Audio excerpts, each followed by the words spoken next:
14 mai 1610, le roi Henri IV quitte son palais du Louvre pour aller à l'Arsenal, parce que son ministre, Sully, qui est aussi son ami, y réside, et il a appris qu'il était malade, alors il veut aller à son chevet.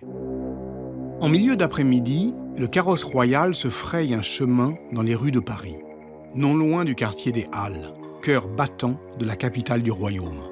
Il s'engouffre dans une rue étroite, encombrée d'échoppes de cuivre, de laiton et de fer blanc.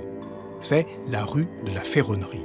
Elle mesure à peine 4 mètres de large. La circulation devient difficile, le carrosse avance de plus en plus lentement.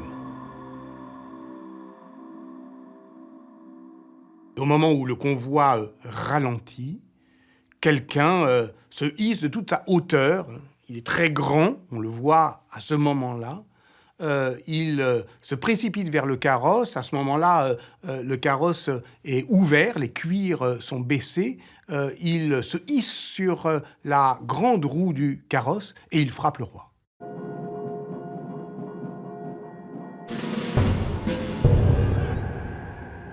Et donc, le roi, évidemment, blessé, disparaît, mais l'assassin disparaît aussi.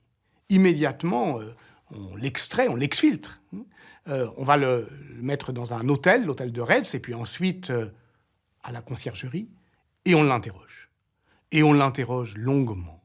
Et de cet interrogatoire, évidemment, les historiennes et les historiens font leur miel, parce qu'on va tout savoir du geste criminel de Ravaillac.